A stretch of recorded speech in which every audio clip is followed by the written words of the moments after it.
by multiplying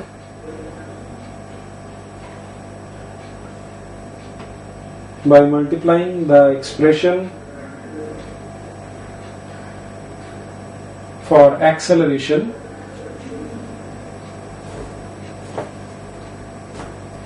with mass of the oscillating system.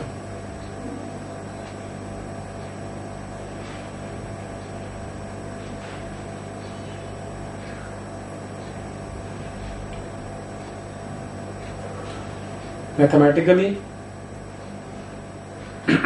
ये note कर लो।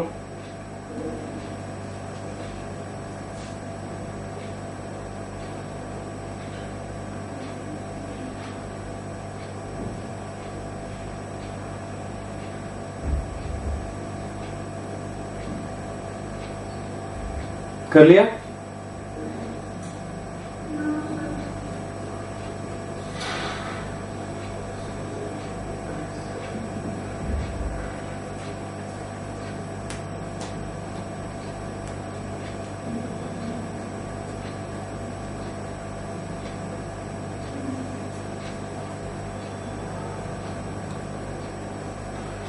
तो लिखिए आगे, comparing this expression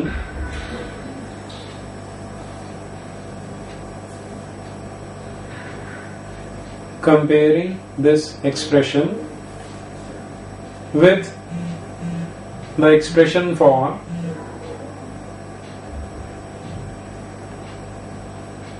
restoring force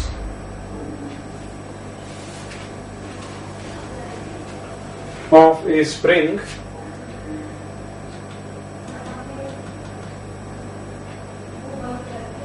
we observe that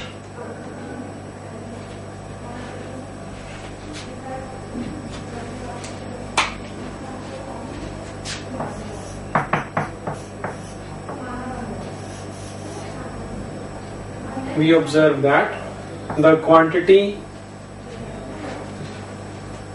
m omega square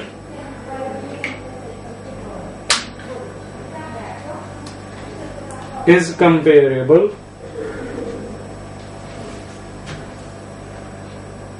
to the spring constant.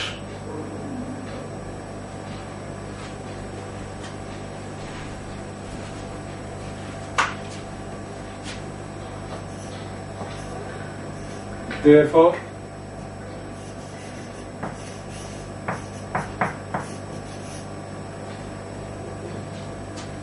कर लो note इसे।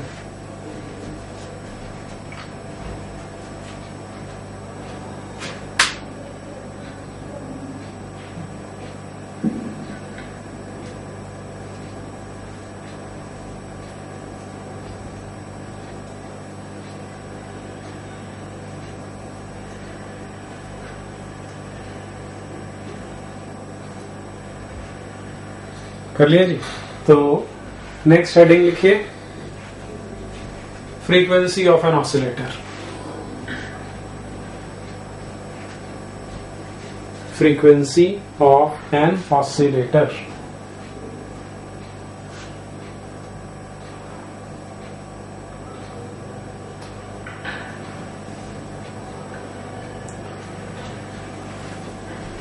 हम यही वाला रिलेशन यूज कर सकते हैं। हमने बोला m ओमेगा स्क्वायर k के बराबर है, तो ओमेगा स्क्वायर हो गया k अपॉन m, ओमेगा आएगा k upon m under root, omega होता है 2 पाई इंटू फ्रीक्वेंसी, तो 2 pi into frequency is k by m under root, और f equal to 1 upon 2 pi k upon m under root. कर लो जी।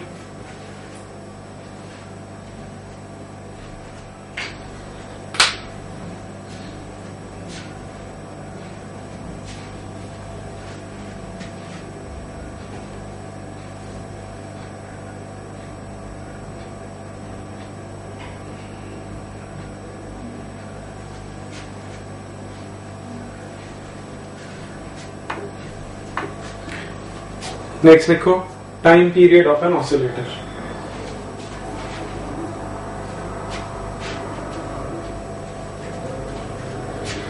Time period जो है वो फ्रीक्वेंसी का रेसिप्रोकल होता है, तो इसी से आ जाएगा, लिख लो। Since time period is reciprocal of frequency of an oscillator, therefore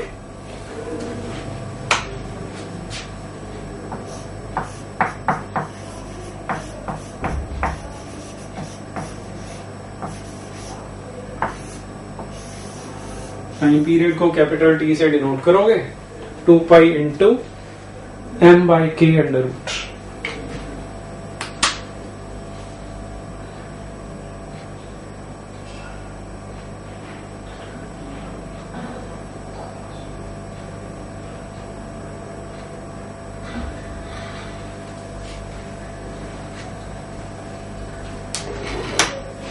ठीक है जी।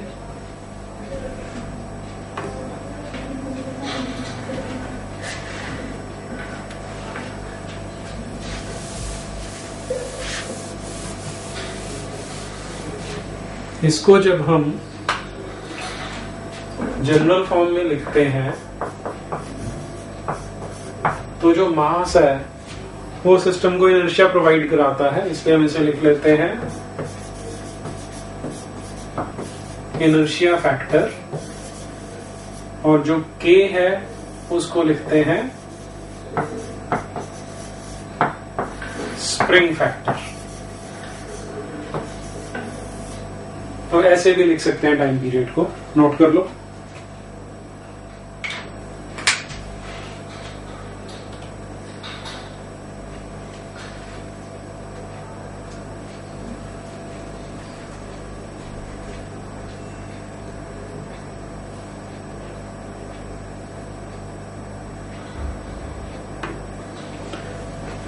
आगे लिख लो फिर, conditions necessary for simple harmonic motion.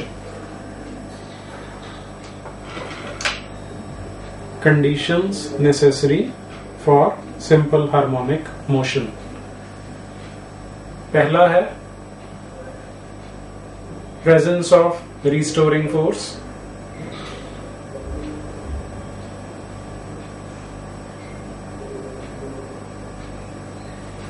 क्योंकि रिस्टोरिंग फोर्स के बिना एसएचएम पॉसिबल नहीं है। दूसरा है presence of inertia in system,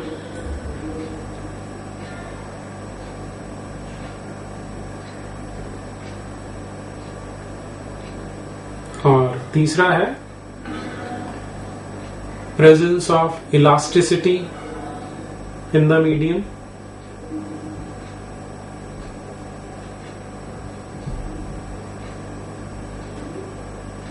और चौथा है एब्सेंस ऑफ डिसिपेटिव फोर्सेस,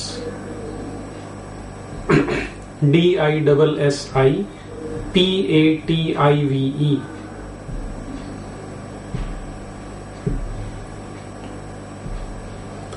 देखो, यदि रिस्टोरिंग फोर्स नहीं हुआ तो कभी वो वापस नहीं आता, इनर्शिया नहीं होगा तो भी उसमें मोशन पॉसिबल नहीं है, यदि इलास्टिसिटी नहीं होगी मीडियम में तो वो चल नहीं पाएगा, और यदि डिसिपेटिव फोर्स कोई प्रेजेंट है तो एनर्जी को वेस्ट कर देती है। इसलिए यहाँ पे हम तीन चीजों की प्रेजेंस की बात करते हैं और चौथी की एब्सेंस की बात करते हैं, तभी सिंपल हार्मोनिक मोशन पॉसिबल होता है। ठीक है।